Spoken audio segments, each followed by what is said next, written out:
ഞാനിത് ടൊവിനോന്റെ നായികയാണെന്ന് പറഞ്ഞപ്പോൾ തന്നെ ഞാൻ എല്ലാ ഇന്റർവ്യൂവിലും പറയാറുണ്ട്. അപ്പൊ തന്നെ ഞാൻ ജിതിനോട് ചോദിച്ചേടാ ടൊവിനോ സമ്മതിച്ചോ?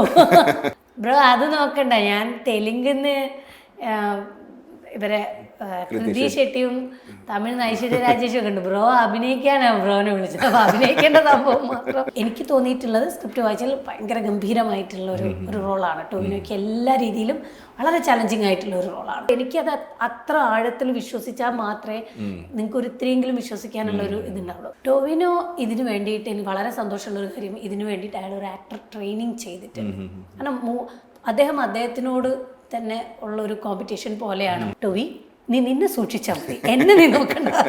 എനിക്കറിയില്ലായിരുന്നു ഇത് തീടി എന്തെങ്കിലും അറിഞ്ഞാലല്ലേ നമുക്ക് പ്രശ്നം വരുന്നുള്ളൂ. ഈ 62 ഫ്രെയിംസിൽ അഭിനയിക്കാൻ പറഞ്ഞു. അപ്പോൾ 62 ഫ്രെയിംസിൽ അഭിനയിക്കാൻ എന്താണെന്ന് എനിക്ക് അറിയില്ല. Hello Surabhi, welcome. നമസ്കാരം. ഇപ്പോൾ അജയൻ്റെ രണ്ടാം മോഷണമാണ് പുതിയ റിലീസാവുന്ന സിനിമ. എങ്ങനെയാണ് ഈ സിനിമയിലേക്ക് എത്തുന്നത്? ജിതിൻ എപ്പോഴാണ് സുരഭിനെ അപ്രോച്ച് ചെയ്യുന്നതും എന്താണ് ജിതിൻ്റെ ഒരു ആദ്യം പറഞ്ഞൊരു നറേഷനും എങ്ങനെയൊക്കെയായിരുന്നു? അത് ജിതിൻ ഇപ്പം എത്തിയതല്ല, വർഷങ്ങൾക്ക് മുമ്പ് ഞാൻ ജിതിനിലേക്ക് എത്തിയതാണ്. അതായത് എന്ന് നിന്റെ മൊയ്തീൻ എന്ന് പറഞ്ഞിട്ടുള്ള സിനിമ എന്നോട് ഞാൻ പല വേദികളിലും ഇത് പറയുമ്പോൾ ഇപ്പോൾ ടൊവിനോ അത് പറയും, പിന്നെ അത് കഴിഞ്ഞ് ഹരീഷേട്ടൻ പറയും, ഞാൻ പറയാം. കാരണം അവരെല്ലാവരും പഠിച്ചു. അത്രയും പ്രൊമോഷൻ കഴിഞ്ഞപ്പോഴത്തേക്കും ആ ഒരു കഥ പഠിച്ചു. അപ്പോൾ എന്ന് നിന്റെ മൊയ്തീൻ എന്ന് പറഞ്ഞിട്ടുള്ള സിനിമ നടന്നുകൊണ്ടിരിക്കുക. അപ്പം അതിൽ പാർവതിയുടെ ഒരു പാട്ടില്ലേ കാത്തിരുന്നു എന്നുള്ള ആ പാട്ട് ഇങ്ങനെ ഇടയ്ക്കിടയ്ക്ക് വിമൽ സാർ അവിടെ പ്ലേ ചെയ്യും. അപ്പോൾ ആ സമയത്തൊക്കെ ഞങ്ങളല്ല ഞാൻ ഇങ്ങനെ നമുക്ക് എന്തായാലും ആ പാട്ട് കിട്ടുമോ, ആ പാട്ടിലുള്ള ഒരു സീൻ കിട്ടുമോ എന്നൊന്നും അറിയില്ല. അപ്പം അവിടെ ആ കുളത്തിൻ്റെ സൈഡിൽ കൂടിയൊക്കെ വെറുതെ ആ പാട്ട് വരുമ്പോൾ ഇങ്ങനെ നടന്നൊക്കെ അഭിനയിച്ചൊക്കെ നോക്കാറുണ്ടായിരുന്നു. അതെല്ലാ സിനിമയിലും ഉണ്ടാവും കേട്ടോ. കാരണം നമുക്ക് എന്തെങ്കിലും ഒരു ചെറിയൊരു സൈഡ് മാത്രമേ ഉണ്ടാവുള്ളൂ. ഇപ്പുറത്ത് വലുതായപ്പോഴേക്കും നമ്മളുടെ ഒരു ആഗ്രഹം കൊണ്ട് അങ്ങനെ ചെയ്യാറുണ്ട്. അപ്പം അതേപോലെ അങ്ങനെ ആ സീനിൽ ഇങ്ങനെ നിൽക്കുന്ന സമയത്ത് ഞാനും ജിതിനും മാത്രം ആ സ്റ്റെയർ കേസിൻ്റെ താഴെ ഇങ്ങനെ നിൽക്കുക. അപ്പോൾ അവൻ ലാസ്റ്റ് അസിസ്റ്റൻ്റ് അങ്ങോട്ടാണെന്ന് തോന്നുന്നു. അങ്ങനെ ആൾക്കാരൊക്കെ മാറ്റാൻ വേണ്ടിയിട്ട് ഫ്രെയിമിലേക്ക് വരാതിരിക്കുക. അപ്പം മുകളിൽ നിന്ന് ഒരു 1, 2, 3 കഴിഞ്ഞിട്ട് ശിവജി ഗുരുവായൂർ അദ്ദേഹം താഴോട്ട് സുധീഷേട്ടൻ അവരൊക്കെ താഴോട്ട് ഇറങ്ങി വരുമ്പോൾ ഞാൻ ഇവിടുന്ന് ഒരു മൊന്തയിൽ കത്തുമായിട്ട് ഇങ്ങനെ പോകണം. എന്നിട്ട് അവരത് ചെക്ക് ചെയ്യും, തുറന്ന് നോക്കും. അപ്പോൾ മൊന്തയുടെ ആ അടപ്പിൻ്റെ അകത്താണ് കത്തുള്ളത്. അപ്പോൾ അതിങ്ങനെ നിൽക്കുമ്പോൾ അവരെ 1, 2, 3 സമയമുണ്ട്. അപ്പോൾ ഇവന് ഇവിടെ നിന്ന് എടാ നീ സിനിമയൊക്കെ എടുക്കുമ്പോൾ എന്നെയും കൂടിയൊക്കെ കൂട്ടുമോ എന്നുള്ള രീതിയിൽ അന്ന് വെറുതെ ചോദിച്ചുള്ള ഒരു ഇതാവും. പിന്നെ എന്താ, പക്ഷേ അതിലുള്ള കുറേ അസിസ്റ്റൻറ്റ് ഡയറക്ടേഴ്സും ഒക്കെ ആയിട്ടും ഒക്കെ നമുക്കിപ്പോഴും ബന്ധമുണ്ട്. ഒരു തമിഴിൽ ഒരു വിഷ്ണു, അങ്ങനെ കുറേ പേര് ഉണ്ട്. അപ്പോൾ അവരൊക്കെ ആയിട്ട് നമുക്ക് സൗഹൃദമുണ്ട്. പിന്നെ ജിതിനെ ഇങ്ങനെ ഇടയ്ക്കിടയ്ക്ക് അവിടെ ഇവിടെയൊക്കെ വെച്ചിട്ട് കാണുമായിരുന്നു.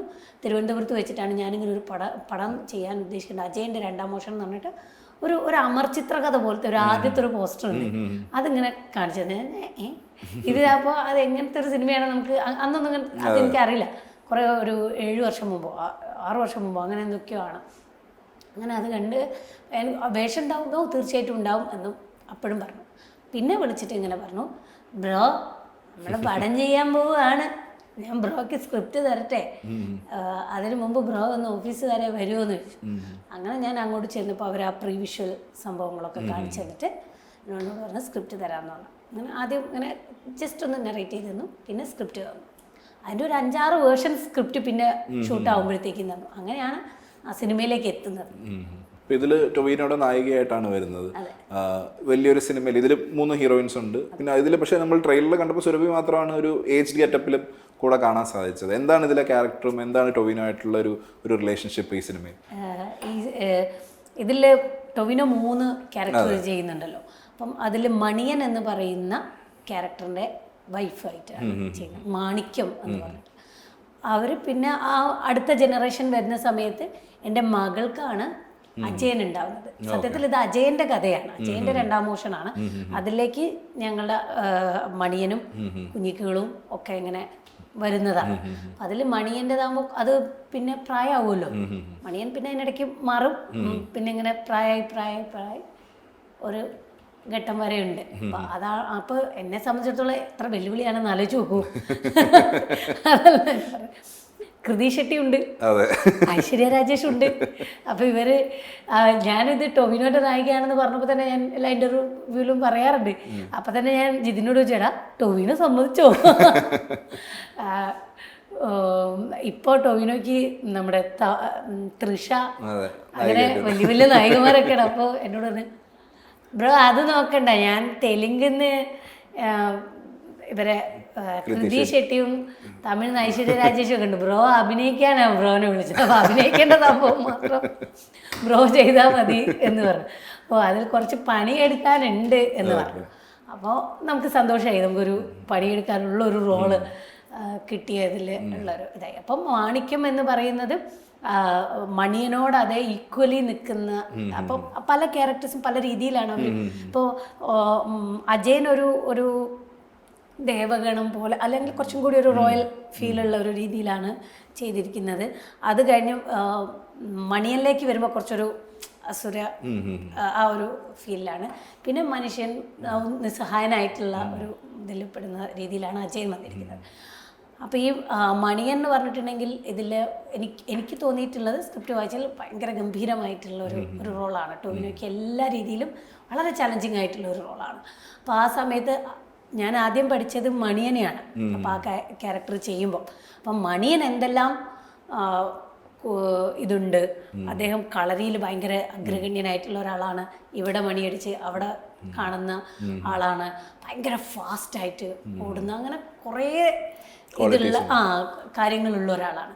അപ്പോൾ ഒരു കള്ളനെ സംബന്ധിച്ചിടത്തോളം ആ കള്ളൻ കട്ടെടുക്കുന്നത്, അപ്പോൾ എൻ്റെ പേരും നോക്കിയപ്പോൾ മാണിക്യം എന്നുള്ളതാണ്. അപ്പോൾ മാണിക്യം അങ്ങനെ എല്ലാവർക്കും ഒന്നും കിട്ടുന്ന ഒരു സംഭവമല്ല.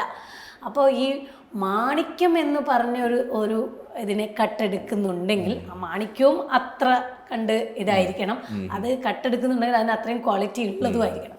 അപ്പം ആ സ്ത്രീക്ക് അത്രയും ഇതായിരിക്കണം. അപ്പം മണിയനുള്ള എല്ലാ കാര്യങ്ങളും എനിക്ക് ഈ സിനിമയിലൊന്നും കളരി കാണിക്കാനില്ല, അല്ലെങ്കിൽ വേറെ ഒന്നുമില്ല, അങ്ങനത്തെ ഇതൊന്നുമില്ല. പക്ഷെ ഞാൻ അതിന് വേണ്ടിയിട്ട് കളരി ട്രെയിൻ ചെയ്യാൻ തുടങ്ങി. പിന്നെ നമ്മൾ എന്താ പറയുക, ഈ ബ്ലാക്ക് മാജിക് അതുപോലെയുള്ള സംഭവങ്ങളുടെ കാര്യങ്ങൾ, താന്ത്രിക യോഗ, അങ്ങനത്തെ കുറേ കാര്യങ്ങളെക്കുറിച്ചുള്ളൊരു പഠനം ഇതിന് വേണ്ടിയിട്ട് നടത്തി. അത് കഴിഞ്ഞ് പിന്നെ നമ്മൾ അടുത്ത കട്ട് കാണിക്കുന്നത് മാണിക്യത്തിന് കുറച്ച് ഏജ് ആയിട്ടൊക്കെ ഉള്ളതാണ്.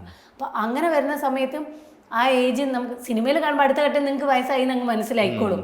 പക്ഷെ എനിക്ക് മനസ്സിലാവേണ്ടി, ആസ് എൻ ആക്ടർ എന്നുള്ള നിലയ്ക്ക് എനിക്ക് മനസ്സിലാവാൻ വേണ്ടിയിട്ട് പിന്നുള്ളത് മറ്റ് ക്യാരക്ടേഴ്സാണ് ഇവരുടെ ഇത്രയും കാലത്തെ ലൈഫിനെ പറ്റിയിട്ട് പറയുന്നത്. അതും ഇങ്ങനെ പറയല്ല, ചില ഡയലോഗുകളിലൂടെ ചില സൂചനകൾ മാത്രം കിട്ടുന്നേ ഉള്ളൂ. അപ്പം നമുക്ക് മനസ്സിലാവും ഇവരുടെ മണിയന് ശേഷം ഈ മോളെ വളർത്തിയതും ആ മോൾക്ക് ഇവരോടുള്ള പെരുമാറ്റവും തിരിച്ച് അങ്ങനെയുള്ള എല്ലാ ഇതിൽ നിന്നും ഇവർ അനുഭവിച്ചിട്ടുള്ള ഒരു ഭീകരമായിട്ടുള്ള ഒരു സൈലൻസ് ഉണ്ട്, ഭയങ്കര കമ്പോസ്ഡ് ആയിട്ടുള്ള ഒരു ഇതായിട്ടുണ്ട്. അതായത് ഈ അജയൻ ഫോമായി വരുന്നത് വരെയുള്ള അവരുടെ ഒരു ലൈഫുണ്ട്. അപ്പം അതിൻ്റെ ഓരോ ഇവൻസും എങ്ങനെയാണ് എന്നുള്ളത് കൃത്യമായിട്ട് നമ്മൾ പഠിച്ചു. അതിന് എന്നെ സഹായിച്ചുള്ള എൻ്റെ തിയേറ്റർ അധ്യാപകരാണ് വിനോദ് കുമാർ, കാലടി ശങ്കരാചാര്യ യൂണിവേഴ്സിറ്റിയിൽ എന്നെ ഡിഗ്രി മുതൽ പഠിപ്പിക്കുന്ന മാഷാണ്. പിന്നെ ജ്യോതിഷബ്ജി ജോഷേട്ടൻ. അപ്പോൾ ഇവർ അപ്പോൾ ആ സമയത്ത് ഞാൻ വിനോദ് മാഷിൻ്റെ ഒരു തോട്ട്സിനെ ഫ്രെയിം ചെയ്യുന്ന ഒരു വർക്ക്ഷോപ്പ് ഉണ്ട്. അപ്പോൾ ആ കൃത്യസമയത്ത് തന്നെയാണ് ഈ ഒരു ക്യാരക്ടറും കിട്ടുന്നത്. അത് ഞങ്ങൾ ഇത് വെച്ചിട്ട് വർക്ക് ചെയ്ത് അപ്പോൾ കുറേ ബാക്ക് സ്റ്റോറികളും കാര്യങ്ങളും ഇതെല്ലാം ഉണ്ടാക്കി. പിന്നെ ജിതിനും ഇതിൻ്റെ സുജിത്തേട്ടൻ അതിഗംഭീരമായിട്ടുള്ള സ്ക്രിപ്റ്റാണ്. നമുക്കത് ഇപ്പം പ്രത്യേകിച്ച് തിയേറ്ററിൻ്റെ സ്ക്രിപ്റ്റൊക്കെ വായിക്കുന്നത് കൊണ്ട് നമുക്ക് അത് വായിക്കുമ്പോൾ നമുക്ക് മനസ്സിലാവും അതിനകത്ത് കുറേ കഥകൾ ഇങ്ങനെ കുത്തി നിറച്ച അദ്ദേഹം ഇങ്ങനെ എഡിറ്റ് ചെയ്ത് സെറ്റ് ചെയ്തിരിക്കുന്നതാണെന്നുള്ളത്. അപ്പോൾ നമുക്ക് വലിയ ജോലികളൊന്നും നമ്മളെ സംബന്ധിച്ചിടത്തോളം ഇല്ല, നമുക്ക് അതിലെല്ലാം മെറ്റീരിയലുകൾ കൊണ്ട് നിറച്ചിരിക്കുകയാണ്. പിന്നെ ഈ കഥകളെല്ലാം അവരുടെ അടുത്ത് പറഞ്ഞപ്പം അവർക്കും അത് ഭയങ്കര ഇഷ്ടമായി. ടോവിനോയുമായിട്ട് ഇരുന്നു. അത് കഴിഞ്ഞ് പിന്നെ അവർ ആഡ് ചെയ്യേണ്ടതെല്ലാം ആഡ് ചെയ്തു. അങ്ങനെയൊക്കെ ഫോം ചെയ്തെടുത്തതാണ് ഈ ഒരു ക്യാരക്ടറിന്, മാണിക്യത്തിന്. അപ്പോൾ അത് സ്ക്രീനിലിപ്പോൾ ഞാൻ ഈ പറഞ്ഞതുപോലെ ഈ സംഭവം ഒന്നും നിങ്ങൾക്ക് ചിലപ്പോൾ കാണാനോ മനസ്സിലാക്കാനോ പറ്റുന്നില്ല. പക്ഷെ ഒരു ആക്ടറിനെ സംബന്ധിച്ചിടത്തോളം എനിക്കത് അത്ര ആഴത്തിൽ വിശ്വസിച്ചാൽ മാത്രമേ നിങ്ങൾക്ക് ഒരു ഇത്രയെങ്കിലും വിശ്വസിക്കാനുള്ള ഒരു ഇതുണ്ടാവുള്ളൂ. പിന്നെ സുരഭി എന്ന് പറയുന്ന ഒരു വ്യക്തിയും അതിൽ ഉണ്ടാവാൻ പാടില്ല. അപ്പം എത്ര ആഴത്തിലാണ് മാണിക്യം നമ്മളുടെ അകത്തേക്ക് കയറുന്നത്, അതേപോലെ നമുക്ക് അവരുമായിട്ട് സൗഹൃദത്തിലാവാൻ പറ്റും. ടോവിനോയായിട്ട് നേരത്തെ അഭിനയിച്ചിട്ടുണ്ട്. അപ്പോൾ ഇതിൽ ലീഡ് പെയറായിട്ട് വരികയാണ്. അപ്പം ഒരു റൊമാൻറ്റിക് കോസ്റ്റാറോ അല്ലെങ്കിൽ ലീഡ് കോസ്റ്റാർ എന്നുള്ള രീതിയിൽ ടോവിനോ കാണുമ്പോൾ എന്തൊക്കെ വ്യത്യാസമാണ്, അല്ലെങ്കിൽ ടോവിനോയിൽ കാണുന്ന ക്വാളിറ്റീസ് എന്തൊക്കെയാണ്? ടോവിനോ ഇതിന് വേണ്ടിയിട്ട് എനിക്ക് വളരെ സന്തോഷമുള്ളൊരു കാര്യം, ഇതിന് വേണ്ടിയിട്ട് അയാൾ ഒരു ആക്ടർ ട്രെയിനിങ് ചെയ്തിട്ടുണ്ട്. കാരണം അദ്ദേഹത്തിനോട് തന്നെ ഉള്ള ഒരു കോമ്പറ്റീഷൻ പോലെയാണ്. 3 പേർക്കും ടൊവിനോ എന്ന് പറയുന്ന വ്യക്തി, നടൻ, കഥാപാത്രം എന്നുള്ള രീതിയിൽ ടൊവിനോ എന്ന വ്യക്തി അതിലുണ്ടാവാൻ പാടില്ല. അപ്പം അതുകൊണ്ട് ആ നടന് 3 ക്യാരക്ടറിലേക്ക് പോകേണ്ടത് കൊണ്ട് തന്നെ അദ്ദേഹം ട്രെയിനിങ് എടുത്തിട്ടുണ്ടായിരുന്നു. അപ്പോൾ ആ ട്രെയിനിങ് എടുത്തത് പ്രത്യേകിച്ചും മണിയനിലൊക്കെ വന്നപ്പോൾ എനിക്ക് ടൊവിനോ എന്നൊന്നും പറയുന്ന ഒരാളെന്നും എന്നെ സംബന്ധിച്ചിടത്തോളം അതെൻ്റെ ഓപ്പോസിറ്റ് ഇപ്പോൾ ഇനി ആരാണെന്നുണ്ടെങ്കിലും അവരിനി എത്ര വലിയ സ്റ്റാർ ആണെന്നുണ്ടെങ്കിലും പുറമെ നിന്നിട്ടുള്ളൊരു അവരുടെ മറ്റു സിനിമകൾ കാണുമ്പോഴുള്ള ആരാധനയും ബഹുമാനവും ഇതൊക്കെ ഉണ്ട്. പക്ഷെ എൻ്റെ കോസ്റ്റാറായി നിൽക്കുന്ന സമയത്ത് അവിടെ എനിക്ക് ആ വ്യക്തിനെ കാണേണ്ട ആവശ്യമില്ല, എങ്ങനെയുള്ള ആളായാലും. എനിക്ക് മണിയൻ എന്നുള്ള ആൾ എന്നോട് എങ്ങനെ എന്നുള്ളതാണ്. അപ്പോൾ ആ മണിയൻ അദ്ദേഹം ഭയങ്കര ഒരു തിയേറ്റർ ചെയ്യുന്ന ഒരാളുടെ കൂടെ ഉള്ള ഒരു എനർജി ഉണ്ടായിരുന്നു അദ്ദേഹത്തിൻ്റെ ശബ്ദത്തിലും നോട്ടത്തിലും. ആ ഒരു ഗെറ്റപ്പും ഒക്കെ വരുന്ന സമയത്ത് നമുക്ക് ഭയങ്കരമായിട്ടൊരു അതിനുവേണ്ടി ട്രെയിനിങ്ങും കൂടെ ചെയ്ത് നമ്മളോട് സംസാരിക്കുമ്പോഴും എല്ലാത്തിലും ഒരു മാറ്റം വന്നപ്പോൾ നമുക്ക് ആ ഒരു തിയേറ്റർ ചെയ്യുന്നത് പോലുള്ളൊരു എനർജി ഫീൽ ചെയ്തിട്ടുണ്ടായിരുന്നു. പിന്നെ ഇപ്പോൾ ഞങ്ങൾ തമാശയ്ക്ക് പറയുന്ന ഇതുണ്ട്, ടൊവിനോനെ അതിൽ കുറച്ചും കൂടി ഒരു ബ്രൗൺ കളറായിട്ട് നല്ല ഡാർക്ക് ആക്കിയിട്ടാണുള്ളത്. അപ്പോൾ ടൊവിനോ നല്ല വെളുത്തിട്ടുള്ള ഒരാളാണ്, ഞാൻ കളറിനെ പറ്റി അങ്ങനെ പറയല്ല. അപ്പോൾ അങ്ങനെ വരുന്ന സമയത്ത് റോണക്സിന് ആ സമയത്ത് കൊത്ത സിനിമയും നടക്കുന്നുണ്ട് ഇവിടെ. അപ്പോൾ ദുൽഖറിനെയും കറുപ്പിക്കണം, ടൊവിനോയെയും കറുപ്പിക്കണം, 2 പേരും സുന്ദരന്മാർ.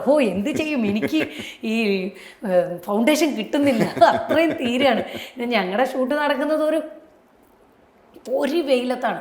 അപ്പം ഇതിങ്ങനെ വേർക്കുന്നതിനനുസരിച്ച് എത്ര നമ്മളിത് അടിച്ചാലും അതിങ്ങനെ പോകും. പിന്നെ അതിനിടയ്ക്ക് ടാറ്റു, പിന്നെ കുറച്ച് ഭാഗത്താണ് ആ ഡ്രസ്സ് കണ്ടിട്ടില്ല, ഒരു ചെറിയൊരു മുണ്ട് പോലുള്ള ഒരു സംഭവം.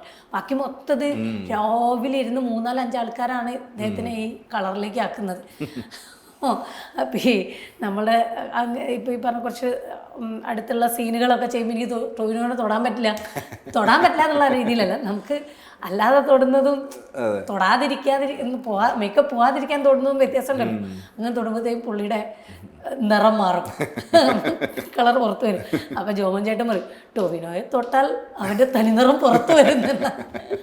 അപ്പം അതുപോലെ മേക്കപ്പൊക്കെ ഉള്ള ഒരു ഇതായിരുന്നു. അപ്പോൾ ഞങ്ങൾ പിന്നെ ആ സീനൊക്കെ ചെയ്യുന്ന സമയത്ത് ടൊവിനോ പറഞ്ഞു, അതെ എവിടെയെങ്കിലും എന്തെങ്കിലും തൊടുവോ അല്ലെങ്കിൽ അങ്ങനെയൊക്കെ. ഇപ്പോൾ അതെന്ന് വെച്ചാൽ ഒരു ആക്ടറിൻ്റെ നമ്മൾ കുറേ സിനിമകളിൽ അഭിനയിച്ചുള്ള പരിചയമാണ്. അപ്പോൾ സുരഭിക്ക് എന്തുണ്ടെങ്കിലും എൻ്റെ അടുത്ത് തുറന്ന് പറയാം. നമ്മൾ ആ സീൻ എടുക്കുന്നതിന് മുമ്പാണ് എങ്ങനെ എവിടെയെങ്കിലും അവിടെ തൊടരുത് ഇങ്ങനെ എന്തെങ്കിലും ഉണ്ടെങ്കിൽ എന്നോട് പറയണം കേട്ടോ എന്നാണ്. അപ്പോൾ എനിക്ക് തോന്നി, കാരണം നമ്മളെ ഒരു കംഫർട്ടാക്കുന്നത് അദ്ദേഹത്തിൻ്റെ ഒരു ക്വാളിറ്റിയാണ്. നമ്മളെ കംഫർട്ടാക്കി നമുക്ക് എന്തെങ്കിലും ഒരു തരത്തിലും അങ്ങനെ സീൻ എടുക്കുന്ന സമയത്ത് ഒരു ബുദ്ധിമുട്ടുണ്ടാവരുത് എന്ന് അദ്ദേഹം ശക്തമായിട്ട് ആഗ്രഹിക്കുന്നു. അപ്പോൾ അത് ആ പുള്ളിക്കൊരു ആക്ട് ചെയ്യുമ്പോൾ ഒരു ബുദ്ധിമുട്ടാവരുത് എന്നുള്ളത് തോന്നിയിട്ട് ഞാൻ പറഞ്ഞു, ടൊവി നിന്നെ സൂക്ഷിച്ചാൽ മതി, എന്നെ നീ നോക്കണ്ടെന്ന് പറഞ്ഞിട്ട് അങ്ങനെയാണ് ആ സീനൊക്കെ ഞങ്ങൾ ചെയ്തത്. അതും ഒരു കുഞ്ഞു മുറിയാട്ടോ. അതിനകത്ത് ജോമോൻ ചേട്ടൻ എന്തോ ഒരു മുട്ട വിളക്ക് എന്നങ്ങാണ്ട് പറഞ്ഞു, ആകെ 4 ലൈറ്റൊന്നും ഇല്ല, ഒരു കുറച്ച് വിളക്ക് മാത്രം വെച്ചിട്ടാണ് നമ്മൾ സീൻ എടുക്കുന്നത്. അപ്പോൾ ഒന്ന് അങ്ങോട്ടോ ഇങ്ങോട്ടോ മാറിയാൽ ടൊവിനോയ്ക്കും ഇങ്ങനെ കുറേ മുടിയുണ്ട്, എൻ്റെയും മുടി ഇങ്ങനെ അയച്ചിട്ടിരിക്കുകയാണ്. അപ്പോൾ നമ്മളിങ്ങനെ ഇതെടുക്കുന്ന സമയത്ത് ഒന്നും കൂടെ അയ്യോ സുരഭിയുടെ മൂക്ക് പറഞ്ഞു, അയ്യോ സുരഭിയുടെ കണ്ണ് പറഞ്ഞു. ഇതിനിടയിലൊക്കെയാണ് നമ്മൾ ഈ പറഞ്ഞതുപോലെ ഭയങ്കര റൊമാൻറ്റിക് ആയിട്ടൊക്കെ അഭിനയിക്കുന്നുണ്ട്. കറക്റ്റായിട്ട് കിട്ടിയോ എന്ന്. അപ്പോൾ പല സംഗതികൾക്കിടയിലല്ലേ. അപ്പോൾ അതൊക്കെ ഭയങ്കര രസമായിരുന്നു ആക്ട് ചെയ്യുമ്പോഴും. അതേപോലെ ഇതൊരു 3D സിനിമയാണ്. ഇപ്പോൾ 3Dയിൽ ഇപ്പോൾ അധികം സിനിമകൾ നമ്മൾ മലയാളത്തിൽ വളരെ കുറച്ച് സിനിമകളെ വന്നിട്ടുള്ളൂ. അതിലേക്ക് അഭിനയിക്കുമ്പോൾ എന്തെങ്കിലും വ്യത്യാസമുണ്ടോ? ഇപ്പോൾ ഒരു പെർഫോമൻസിലോ അല്ലെങ്കിൽ ആക്ടിവിറ്റിയിലോ എന്തെങ്കിലും വ്യത്യാസമുണ്ടോ? എനിക്കറിയില്ലായിരുന്നു ഇത് 3D എന്തെങ്കിലും അറിഞ്ഞാലല്ലേ നമുക്ക് പ്രശ്നം വരുന്നുള്ളൂ. നമ്മളൊന്നും അറിയാണ്ട് പരീക്ഷ എഴുതാൻ പോയിട്ടുള്ള ആളാണ്. അപ്പോൾ അതുകൊണ്ട് ഞാൻ അതിനെക്കുറിച്ച് അവർ 3Dയിൽ എടുക്കുമോ 4Dയിൽ എടുക്കുമോ ഇനിയിപ്പോൾ ക്ലോസ് എടുക്കുമോ മിഡ് എടുക്കുമോ ഫുൾ എടുക്കുമോ എന്താണെന്നുണ്ടെങ്കിൽ എനിക്കൊരു അഭിനയവും ഉള്ളൂ. അപ്പം മാണിക്ക് ഒരു രീതിയിലല്ലേ ഉള്ളൂ, അത് എടുക്കുന്നതൊക്കെ അതിന്റെ ടെക്നിക്കൽ ഇതാണ്. അപ്പൊ അത് അവർ പറഞ്ഞു തരുന്നതിനനുസരിച്ച് നമ്മൾ ചെയ്യാ. ഞാൻ ചോദിച്ചത് ഇപ്പൊ എന്തെങ്കിലും ഫിസിക്കൽ എഫക്ട്സ് നമ്മുടെ 3Dയിലെല്ലാം പുറത്തോട്ട് വരികയും അങ്ങനെയുള്ള രീതിയിൽ എന്തെങ്കിലും സ്പെഷ്യൽ ആയിട്ട് ചെയ്യേണ്ടി വന്നിട്ടുണ്ടോ?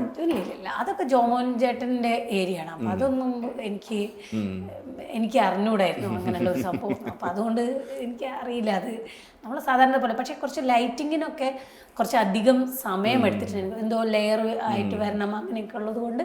പിന്നെ ആ ഒരു ക്യാമറ ആദ്യമായിട്ട്, പേര് ഞാൻ മറന്നുപോയി, ആദ്യമായിട്ടാണ് ഇന്ത്യയിൽ ഇത് ആ ക്യാമറയിൽ ചെയ്യുന്നതെന്നൊക്കെ അങ്ങനെയൊക്കെ ഉള്ളത് അറിയാം. പിന്നെ അവരൊക്കെ നമുക്ക് മൊയ്തീൻ മുതൽ കുറേ സിനിമയിൽ അറിയാവുന്നത് കൊണ്ട് നമുക്ക് പിന്നെ ജോമോൻ ചേട്ടനൊന്നും നമ്മളെ ശല്യം ചെയ്യേയില്ല. പക്ഷേ ഇങ്ങനെയുള്ള എന്തെങ്കിലും അത്ര പർട്ടിക്കുലർ ആയിട്ടുള്ള കാര്യങ്ങൾക്ക് നല്ലാതെ ഒരു ക്യാമറമാൻ അവിടെ ഉണ്ട് എന്നൊന്നും നമുക്ക് തോന്നുന്നില്ല. അങ്ങനെ തന്നെ വർക്ക് ചെയ്യുന്ന ഒരാളാണ്. ഇപ്പോൾ നമ്മൾ 3Dയെ പറ്റി പറഞ്ഞ പോലെ തന്നെ അജയൻ്റെ രണ്ടാം മോഷണം വളരെ ടെക്നിക്കലി റിച്ച് ആയിട്ടുള്ളൊരു സിനിമയാണ്. അപ്പോൾ അതിൽ അഭിനയിച്ചപ്പോൾ പുതുതായിട്ട് നമ്മൾ കാണാത്ത കാഴ്ചകൾ പലതും ഉണ്ട് ഓഫർ ചെയ്യുന്ന ഒരു സിനിമയാണെന്നൊക്കെയാണ് പറഞ്ഞേക്കുന്നത്. അപ്പോൾ അങ്ങനത്തെ ഒരു മെമ്മറി എന്താണ് ഉണ്ടാവുക ആ സിനിമയ്ക്ക്? കാണാത്തത് എന്നുള്ളതല്ല, ഞാനിതുവരെ ചെയ്യാത്തൊരു സംഭവം ഉള്ളത് എന്താണെന്ന് വെച്ചിട്ടുണ്ടെങ്കിൽ, നമ്മൾ ഈ 62 ഫ്രെയിംസിൽ അഭിനയിക്കാൻ പറഞ്ഞു. അപ്പോൾ 62 ഫ്രെയിംസിൽ അഭിനയിക്കാൻ എന്താണെന്ന് എനിക്ക് അറിയില്ല. ഇത് 62 ഫ്രെയിംസിലാണെന്ന് ജോമോൻ ചേട്ടനെ അവിടെ അപ്പോൾ അവൾക്ക് അതൊന്നും ഇട്ട് കൊടുത്തേ എന്ന് പറഞ്ഞപ്പോൾ അതിൽ നമ്മൾ ഈ പണ്ട് കാസറ്റ് ഇട്ടിട്ട് നമ്മൾ ഫാസ്റ്റ് അടിക്കൂലേ, അതേപോലെയുള്ളവരാണ്. അപ്പോൾ അതിലൊരു പാട്ടുണ്ട്. അപ്പം എൻ്റെയും അജയൻ്റെയും ഒരു സോങ് ഉണ്ട്. അപ്പം അത് ഇങ്ങനെ അമ്മൂമ്മ ഒരു കഥയൊക്കെ പറഞ്ഞു കൊടുക്കുന്ന പോലത്തെ ഒരു സോങ്ങാണ്. അതിൽ ഞങ്ങളുടെ 2 പേര്, എൻ്റെയും അജൻ്റെയും ഒരു സോങ് ഉണ്ട്. അപ്പം അത് വരുന്ന സമയത്ത് അതിലൊരു ഇങ്ങനെ എന്നുള്ളൊരു ഒരു പാട്ടാണ്. പാട്ട് ഇറങ്ങാത്തതുകൊണ്ട് എനിക്ക് പറയാൻ പറ്റില്ല. ഇനി ഞാൻ എൻ്റെ കോപ്പിറൈറ്റ് ഒക്കെ കൊടുക്കേണ്ടി വരും. അപ്പം അതിൽ ഇങ്ങനെ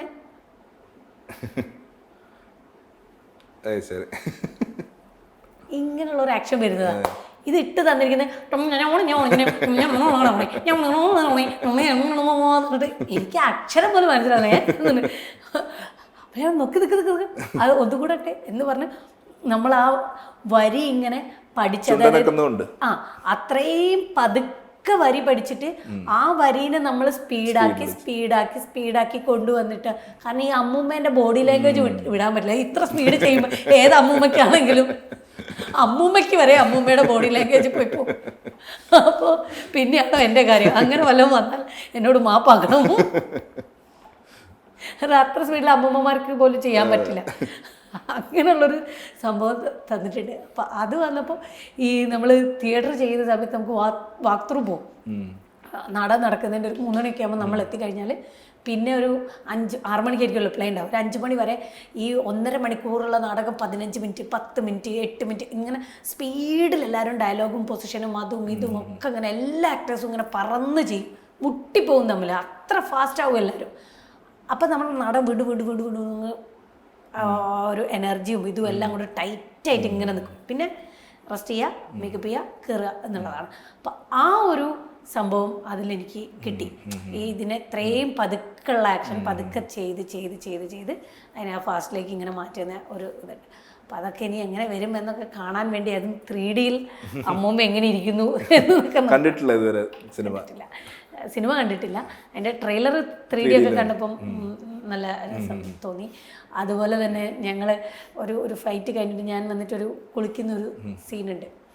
എന്ന് ഞാൻ കുളിക്കാൻ ഇറങ്ങുമ്പോൾ അപ്പം മഴ പെയ്യും. അതായത് കുളിയെന്നൊന്നും പറയാനില്ല, ഒരു വെള്ളം എടുത്തിട്ട് കുളിക്കുന്ന ഒരു സീനാണ്. ഇനി സുരഭിയുടെ കുളിസീൻ എന്ന് പറഞ്ഞപ്പോൾ വരുമെന്ന് ജിതിൻ പറയും. അവരതിന് പേരിട്ടിരിക്കുന്നത് തമാശയ്ക്ക് പാനിന്ത്യൻ കുളിസീൻ വരുന്നുണ്ട് എന്നുള്ളതാണ്. അതൊക്കെ നമ്മളെല്ലാവരും അങ്ങോട്ടും ഇങ്ങോട്ടും കൗണ്ടർ അടിച്ച് എവിടെയൊക്കെ ആരൊക്കെ അടിച്ചിട്ടുണ്ടോ അങ്ങനെയാണ് ജിത്തിനും ഞാനും സുഹിത്തേട്ടനും ടോബി ആണെങ്കിലും ഒക്കെ ഉള്ളത്. ഇതെന്നും കാന്താരയുടെ ഫൈറ്റ് മാസ്റ്ററാണ്. അപ്പോൾ എന്നും അദ്ദേഹം രാവിലെ വെച്ചിട്ട് ഒരു 11-12 മണിക്കൊക്കെ നമ്മൾ ഓംലെറ്റ് ഇട്ടാൽ നമ്മൾ ഇതായി പോകും.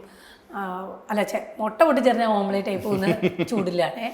അപ്പോൾ ഇതെല്ലാം കഴിഞ്ഞു പെട്ടെന്ന് അങ്ങ് കാലാവസ്ഥ മാറിയിട്ട് ഒരു ലഞ്ച് കഴിഞ്ഞ് ഒരു ഷോട്ട് 2 നിൽക്കുമ്പോഴത്തേക്ക് അപ്പോഴത്തേക്ക് മഴയാവും. അങ്ങനെ 5 ദിവസം കാത്തിരുന്നു എനിക്ക് ഈ സീൻ ചെയ്യാൻ വേണ്ടിയിട്ട്. അങ്ങനെയൊക്കെയുള്ള കുറച്ച് സംഭവങ്ങൾ. ഇനി ഇതൊക്കെ കട്ട് ചെയ്തിട്ടുണ്ടോ എന്നുള്ളത് അറിയില്ല. ഇവർ വേറൊരു ടാസ്ക് എനിക്ക് തന്നിട്ടെന്ന് വെച്ചിട്ടുണ്ടെങ്കിൽ, ടോവിക്ക് വേറൊരു സിനിമയ്ക്ക് പോകാനുള്ളത് കൊണ്ട് അദ്ദേഹത്തിൻ്റെ സീൻസ് എല്ലാം എടുത്ത് ഇതാക്കി. പിന്നുള്ളത് ഈ അമ്മൂമ്മയുടെയും ഈ അജയൻ്റെ കുട്ടിക്കാലത്തെ കുറച്ച് സീനുകളൊക്കെ ഉണ്ട്. അപ്പോൾ ഇവർ ഒരു റഫ് എഡിറ്റ് ഒക്കെ ചെയ്തത് കൊണ്ട് പിന്നെ ഈ സീൻസ് ഉള്ളതൊക്കെ പിന്നെ ക്ലബ് ചെയ്ത് 2 സീനൊക്കെ ഒരുമിച്ച് ഇങ്ങനെയൊക്കെ ആയി, കുറച്ച് ഡയലോഗൊക്കെ പോയിട്ട് അങ്ങനെയൊക്കെ വന്നിട്ട് ഇവ വന്നിട്ട് പറയും, ബ്രാ 1 മിനിറ്റേ ഉള്ളൂ, 1 മിനിറ്റിനുള്ളിൽ തീർത്താൽ സിനിമയിലുണ്ടാവും, അല്ലെങ്കിൽ തൂക്കും എന്ന് പറയും. അപ്പോൾ എനിക്ക് സമയമെടുത്ത് ആവാഹിച്ച് ചെയ്യണം എന്നൊക്കെ പറയുമ്പോൾ ഒരാവാഹനവും ഇല്ല എന്ന്. അത്ര മതി ഇത്. അപ്പോഴും നമ്മൾ ഈ നാടകത്തിൽ ചെയ്യുന്ന പോലെ നമ്മളതിൻ്റെ സമയമെടുത്ത് നമ്മൾ അതിൻ്റെ ഫീലെല്ലാം ഉൾക്കൊണ്ട് ചെയ്ത് പിന്നെ അതിനെ സ്പീഡാക്കുമ്പോൾ നമുക്ക് വലിയ ബുദ്ധിമുട്ട് അങ്ങനെ വരില്ല.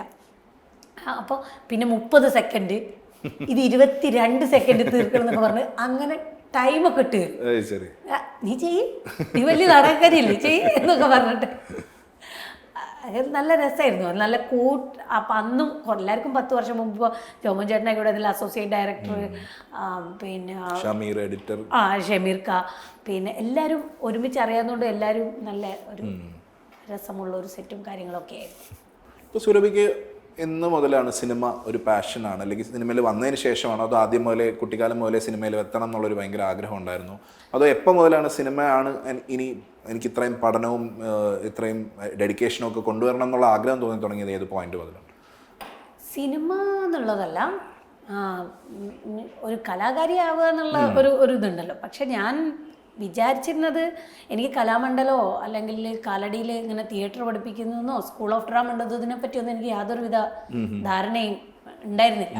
അപ്പോൾ ഞാൻ എൻ്റെ വീടിൻ്റെ അടുത്തുള്ള കള്ളുഷാപ്പിൻ്റെ അടുത്തുനിന്ന് ഒരു ദേശാഭിമാനി പത്രം ഏതോ ഒരു കുടിച്ചു പോയൊരു ചേട്ടൻ ഉപേക്ഷിച്ച് പോയതാണ് എൻ്റെ ഭാവി എന്ന് ഞാൻ പറയാറുണ്ട്. അപ്പോൾ അതെടുത്ത് വായിച്ച് നോക്കിയപ്പോൾ ഇങ്ങനെ കാലടി ശങ്കരാചാര്യ യൂണിവേഴ്സിറ്റിയിൽ ഇങ്ങനെ BA ഭരതനാട്യത്തിന് ഒഴിവുണ്ട് എന്ന് പറഞ്ഞിട്ട് ഞാൻ അങ്ങനെ അത് 5 ഒഴിവ് അവസാനത്തെ ഇതുണ്ട് എന്ന് പറഞ്ഞു 5 മണിക്ക് അല്ലെങ്കിൽ life stock management, life stock inspector, അതാണ് ഞാൻ പഠിച്ചത്. മൃഗഡോക്ടർ ആവാനുള്ള ബുദ്ധി എനിക്കില്ലല്ലോ. അപ്പം അതിൻ്റെ തൊട്ടടുത്ത ആളായിട്ടിരിക്കുക എന്നുള്ളത് മാത്രമേ ഉള്ളൂ.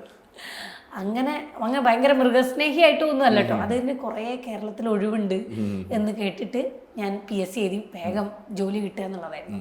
പക്ഷെ എൻ്റെ കൂടെ ഉള്ളൊരു 10-30 പേര് പഠിച്ചാൽ ഒരു 26 പേരും ലൈഫ് സ്റ്റോക്ക് ഇൻസ്പെക്ടേഴ്സാണ്. കുറച്ച് പേര് മാത്രമേ എന്നെ പോലെ, ഞാനും വേറെ 2-3 പേര് മാത്രമേ വഴിവിട്ട് പോയിട്ടുള്ളൂ. അല്ലെങ്കിൽ അത് തന്നെയായിരുന്നു. അങ്ങനെ കാലടിയിൽ വന്ന് ഭരതനാട്യം പഠിച്ചപ്പോൾ ഓപ്ഷൻ തിയേറ്റർ എടുത്തു. തിയേറ്റർ ആണെന്നും ഞാൻ അറിയാണ്ട് എടുത്തതാണ്. എന്തോ ഓപ്പറേഷൻ തിയേറ്ററോ ഇനി നമ്മുടെ നരിക്കുനി ദിനേശ് ടാക്കീസ് അല്ലെങ്കിൽ അങ്ങനെ അപ്സര തിയേറ്ററിലൊക്കെ എന്തെങ്കിലും ഇങ്ങനെ ലൈറ്റൊക്കെ വെച്ച് ഇങ്ങനെ എന്തെങ്കിലും സിനിമേൻ്റെ എന്തെങ്കിലുമൊക്കെ ആയിരിക്കും എന്നൊക്കെ വിചാരിച്ചങ്ങ് കയറി അങ്ങ് ഡിക്കിട്ടതാണ്. അതൊന്നും മോഹിനിയാട്ടം ഉണ്ട്, പിന്നെ മ്യൂസിക്കും ഉണ്ട്. മോഹിനിയാട്ടം ഓൾറെഡി എന്തായാലും പഠിക്കണം, പിന്നെ മ്യൂസിക് എന്നെ കൊണ്ട് കൂട്ടിയാൽ കൂടൂല. പിന്നെ സ്വരങ്ങളൊന്നും, സപ്തസ്വരങ്ങൾ 7 സ്വരവും മറ്റേ ശ്രുതിയും താളവും തെറ്റാതെ ഒറ്റക്കാലിലിരുന്നാൽ എനിക്ക് പാടാൻ കഴിയില്ല. അതുകൊണ്ട് ഹാർമോണിയപ്പെട്ടി നീക്കി വെച്ചു. പിന്നുള്ളത് ഇതാണ്. അതാ ഞാൻ പറഞ്ഞത്, ഒന്നും അറിയാണ്ട് ചെയ്യുമ്പോൾ നമുക്ക് പ്രശ്നമില്ലല്ലോ. അങ്ങനെ അറിവില്ലായ്മ കൊണ്ട് തിയേറ്ററിലേക്ക് എത്തി. പക്ഷേ അപ്പോൾ അതിങ്ങനെ പഠിച്ചു വന്നപ്പോൾ രസം ഉണ്ട് തോന്നി. പിന്നെ ആ സമയത്ത് Amrita TV best actor reality ഷോയിൽ പങ്കെടുത്തു. അപ്പോൾ അവിടെ എത്തിയപ്പം ചില ടേണിംഗ് പോയിന്റുകൾ ഉണ്ടാവുമല്ലോ. അങ്ങനെ അതിൽ ചെന്നപ്പോഴാണ് എനിക്ക് അഭിനയിക്കുന്നത് കുറച്ച് നല്ലതാണ് എന്ന് തോന്നിയത്. അതിലേക്ക് ഞങ്ങൾ പോയത് ഈ ഐഡിയ സ്റ്റാർ സിംഗറൊക്കെ കണ്ടിട്ട് വീടൊക്കെ ഷൂട്ട് ചെയ്യാൻ വരും നമ്മളെ നാട്ടുകാരെയൊക്കെ ഇങ്ങനെ എടുത്തിട്ട് അവർ നല്ല കുട്ടിയാണ് എന്നൊക്കെ അങ്ങനെ പറയുമല്ലോ. അങ്ങനെയൊക്കെ പറയുന്നുണ്ട്. എൻ്റെ ചേച്ചി പറഞ്ഞ സംഭവം നീ വേഗം അയച്ചതാണ്. ഞാൻ പറഞ്ഞു എന്ത് പോയിട്ട് ചെയ്യാൻ അവിടെ പോയിട്ട്, അവൻ എൻ്റെ ആ മോണാക്റ്റില്ലേ അതിൻ്റെ അടുത്ത് കാഴ്ച. അങ്ങനെ 5 മിനിറ്റുള്ള മോണാക്റ്റ് ഞാൻ ഹൈസ്കൂൾ മുതൽ MA വരെ കളിച്ചു ഫസ്റ്റ് വാങ്ങുന്ന ഒരു മോണാക്ട് ഉണ്ട്. മാസ്റ്റർ പീസ് ആയിട്ടോ ദീപ്തി ഷേട്ടൻ പഠിപ്പിച്ചു തന്നതാണ്. അപ്പോൾ അത് ഞാൻ അവിടെ 3 മിനിറ്റ് മതി. അപ്പോൾ 3 മിനിറ്റ് പെർഫോം ചെയ്തിട്ട് അങ്ങനെ കിട്ടി. പിന്നെ അവിടെ ഇംപ്രവൈസ് ചെയ്യാൻ പറഞ്ഞു. ഇംപ്രവൈസ് ചെയ്യാൻ പറഞ്ഞപ്പോൾ മുരളി മേനോൻ, P ബാലേട്ടൻ മരിച്ചുപോയി. അപ്പോൾ സാർക്കായിരുന്നു ഉണ്ടായിരുന്നത്, ശ്യാം പ്രസാദ് സാർ. പിന്നെ ഇംപ്രവൈസ് ചെയ്തപ്പോൾ അത് അങ്ങ് കയറി. ഞാൻ ചോദിച്ചത് ഏത് പോയിന്റിലാണ് സിനിമ തിയേറ്ററിൽ പെർഫോം ചെയ്ത് അഭിനയത്തോടുള്ള ഇഷ്ടം വന്നു, സിനിമ ഇത്രയും സീരിയസ് ആയിട്ട് എടുക്കണം തോന്നിയ തിരക്കഥയ്ക്കൊക്കെ ശേഷമാണോ? അപ്പോഴത് സിനിമയെ നമുക്കറിയില്ല. ഞാൻ ഒരു കുഞ്ഞു വേഷം, അതായത് +2 കഴിഞ്ഞ സമയത്താണ് ഞാൻ ബൈ ദ പീപ്പിൾ എന്ന് പറഞ്ഞിട്ടുള്ള 2005 ബൈ ദ പീപ്പിൾ എന്ന് പറഞ്ഞിട്ടുള്ള +2 +1 പഠിക്കുമ്പോഴാണ് ബൈ ദ പീപ്പിൾ അഭിനയിക്കുന്നത്. അപ്പോൾ അതിൽ ഒരു രജനി S ആനന്ദ് എന്ന് പറഞ്ഞിട്ട് ബിൽഡിങ്ങിൻ്റെ മുകളിൽ നിന്ന് മറ്റേ ചാടി മരിച്ചിട്ടുണ്ടായിരുന്നു ഒരാൾ, ലോൺ കിട്ടാഞ്ഞിട്ട്. അപ്പോൾ അവരായിട്ടാണ് ഞാൻ അതിൽ അഭിനയിക്കുന്നത്. അപ്പോൾ ജയരാജ് സാറിൻ്റെ വൈഫാണ് എന്നെ കണ്ടുപിടിച്ച് ഇങ്ങനെ യൂത്ത് ഹോസ്റ്റലിൽ കണ്ടിട്ട് വിളിക്കുന്നത്. അപ്പം അതും ഞങ്ങൾ മരിച്ചിട്ടല്ലാതെ കല്യാണ ഫോട്ടോ അല്ലാതെ ഒരു ഫോട്ടോ പത്രത്തിൽ വരണം എന്നുള്ളൊരാഗ്രഹം കൊണ്ട് പോയതാണ്. അപ്പോൾ ഞങ്ങൾക്ക് അന്ന് എൻ്റെ പപ്പ മരിച്ചിട്ടുള്ള സമയമാണ്. അപ്പം കുടുംബത്തിൽ നിന്നും അങ്ങനെ ഫുൾ എല്ലാ സപ്പോർട്ടും നമുക്ക് അച്ഛനുണ്ടാകുമ്പോഴാണല്ലോ ഉണ്ടാവുക. അപ്പോൾ ഈ ഒരു യൂത്ത് ഹോസ്റ്റലിൽ പങ്കെടുക്കുക എന്ന് പറഞ്ഞിട്ടുണ്ടെങ്കിൽ ചെറിയ കാര്യമൊന്നുമല്ല, വലിയ എക്സ്പെൻസ് ആവുന്ന ഒരു ഇതാണ്. അപ്പം ഞങ്ങൾ അപ്പോൾ എന്നെ പഠിപ്പിച്ച അധ്യാപകർക്കൊക്കെ എന്നിലൊരു വിശ്വാസമുണ്ട്, എന്നെ ഇഷ്ടമാണെന്ന് പറഞ്ഞ പോലെ എന്തോ ഒരു വിശ്വാസത്തിനുള്ള സുരഭി നമുക്ക് പോവാം. പക്ഷേ പക്കമേളൊന്നുമില്ല, നമുക്ക് പോയിട്ട് എന്തായാലും ഒരു അവസരം കിട്ടിയതല്ലേ, നമുക്കത് ചെയ്യാം, കിട്ടുന്നോ കിട്ടാത്തോ പോട്ടെ എന്ന് പറഞ്ഞിട്ട് എൻ്റെ ആശാൻ രാമൻകുട്ടി ആശാൻ വന്ന് എനിക്ക് പാടി തന്നു. അപ്പോൾ അതിൽ അവർ ജഡ്ജസ് ഇങ്ങനെ അനൗൺസ് ചെയ്യുമ്പോൾ പ്രൈസ് അനൗൺസ് ചെയ്യുമ്പോൾ പറഞ്ഞിങ്ങനെ 103 ആയിരുന്നു ഇങ്ങനെ ഒന്നാം സമ്മാനം കിട്ടേണ്ടത്. അത് പക്കമേളമില്ലാത്തതിനാൽ 105 കൊടുക്കുന്നു എന്ന് പറഞ്ഞിട്ട് 3ാം സ്ഥാനത്തേക്ക് അത് അവർ അനൗൺസ് ചെയ്യുകയും ചെയ്തു. അപ്പം ഞങ്ങൾ കിട്ടിയിരുന്നെങ്കിൽ ഒരു ഫോട്ടോ വന്നേനെ ഇനി എന്ത് എന്നുള്ള രീതിയിൽ ഞങ്ങളിങ്ങനെ കൂലങ്കഷമായി ചെന്നിച്ചപ്പോൾ എൻ്റെ ചേച്ചി സുമി ചേച്ചി അവൾ പറഞ്ഞു വേറൊരു ഐഡിയ ഉണ്ട് പറഞ്ഞു. ഞാൻ എന്ത് ഐഡിയ? വാ നമുക്ക് മീഡിയയുടെ അടുത്ത് പോകാം, ഇന്ന് തുടങ്ങുന്ന ദിവസമായതുകൊണ്ട് അവർക്ക് അധികം ന്യൂസൊന്നും കിട്ടിയിട്ടുണ്ടാവില്ല, അവളുടെ വക്കീൽ ബുദ്ധിയിൽ ന്യൂസൊന്നും കിട്ടിയിട്ടുണ്ടാവില്ല. അപ്പോൾ നമുക്ക് പോയിട്ട് വേറൊരു കിച്ചതല്ല. അങ്ങനെ ഞങ്ങൾ അവിടെ ചെന്നപ്പോൾ ഞങ്ങൾ നീ അഭിനയിച്ചു എന്ന് പറഞ്ഞു. ഞാൻ പറഞ്ഞു സാർ അച്ഛൻ മരിച്ചതുകൊണ്ട് എനിക്ക് പക്കമേള ഒന്നും ഉപയോഗിക്കാനുള്ള സാമ്പത്തിക സ്ഥിതി ഉണ്ടായിരുന്നില്ല, അതുകൊണ്ട് 1ാം സമ്മാനം നഷ്ടമായി എന്ന് ജഡ്ജസ് പറഞ്ഞപ്പോൾ വളരെ വിഷമമായി എന്നൊക്കെ പറഞ്ഞിട്ട് അവരെന്തെങ്കിലും കിട്ടാൻ വേണ്ടി കാത്തിരിക്കുകയായിരുന്നു. അപ്പം തന്നെ പിന്നെ പിറ്റേന്ന് ഞങ്ങളിങ്ങനെ മുണ്ടിട്ട് നടക്കേണ്ട രീതിയിൽ ഞങ്ങളൊരു ദാരിദ്ര്യത്തിൻ്റെ അവസ്ഥയിലേക്ക് പോയി.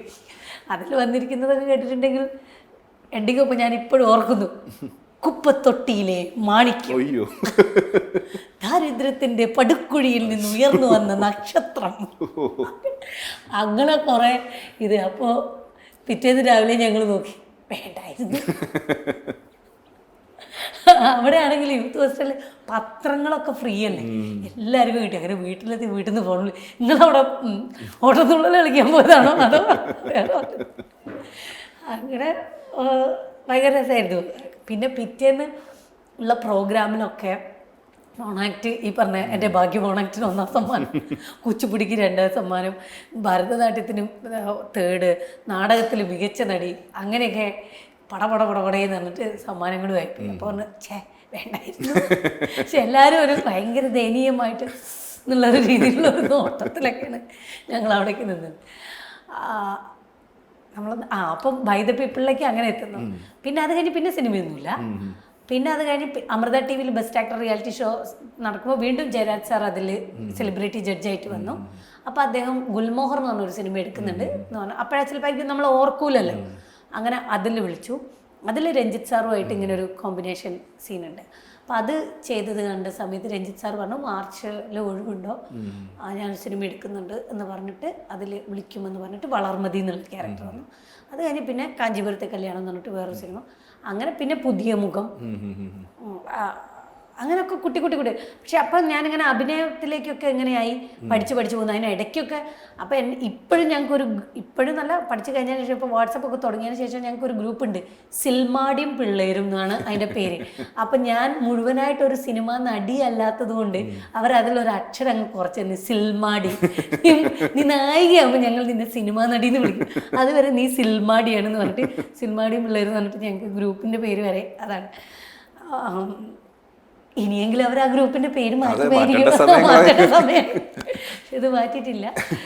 അങ്ങനെ പിന്നെ തിയേറ്റർ ഇതൊക്കെ ആയി, പിന്നെ സീരിയലും മേറ്റി മൂസയും കഥയിലെ രാജകുമാരി ഇതൊക്കെ കഴിഞ്ഞപ്പോൾ നമ്മൾ കുറച്ചും കൂടി ആഴത്തിൽ ഇതിനെ ഒരു പ്രൊഫഷനായിട്ട് അങ്ങ് എടുത്തു. ഇങ്ങനെ ഒരു ആക്ട്രസ് ഉണ്ട് എന്നുള്ളത് ഈ നാട് മുഴുവൻ അറിഞ്ഞത് അങ്ങനെ ഒരു സീരിയൽ വന്നിട്ടാണ്. ആക്ടേഴ്സിന് അത്ര വർക്ക് ചെയ്യുന്ന അത്ര ബ്രില്യൻ്റ് ആയിട്ടുള്ള ഡയറക്ടേഴ്സും നമുക്ക് വളരെ കുറവാണ്. അതുകൊണ്ട് എപ്പോഴും ഈ പറഞ്ഞ ടൈപ്പ് കാസ്റ്റിങ്ങിന്റെ ഒരു ഏരിയയിലേക്ക് ഞാൻ പെട്ടുപോയിട്ടുണ്ട്. ഗുൽമോഹറിലെത്തിയപ്പോൾ ഭക്ഷണം പോലും കഴിക്കാത്തതായി. 2-3 ദിവസമായി ഭക്ഷണം കഴിച്ചിട്ട് എന്നുള്ള അവസ്ഥയിൽ. പത്മയിലാണ് ശരിക്കും പറഞ്ഞാലൊന്ന് മേക്കപ്പ് ഇട്ട് പുറത്തേക്ക് വരുന്നത്. അതുവരെ ദാരിദ്ര്യം, കഷ്ടപ്പാട്, ആദി, വ്യാധി, വേവലാതി എന്നുള്ള രീതിയിലാണ്. അമ്മവേഷങ്ങളിലേക്ക് കുറെ ഇങ്ങനെ വിളിച്ചിട്ടുണ്ടായിരുന്നു. അപ്പം ഞാൻ പറഞ്ഞ അമ്മവേഷം ചെയ്യുന്നതിന് എനിക്ക് കുഴപ്പമില്ല, പക്ഷെ അമ്മയായിരിക്കണം മെയിൻ റോള്. ഞാൻ അങ്ങനെ നായർ തറവാട്ടിലുള്ള അതൊന്നുമായിട്ടൊന്നും ഞാൻ ഇരുന്നോളൂ ഇരിക്കൂ എന്നൊന്നും ഞാൻ പറഞ്ഞിട്ടില്ല. അങ്ങനെ കുറേ ആളുകൾ, പിന്നെ ഉണ്ണിമായ, ദർശന, വിഷ്ണു അഗസ്ത്യ, വിനീതേട്ടൻ, റംസാന്,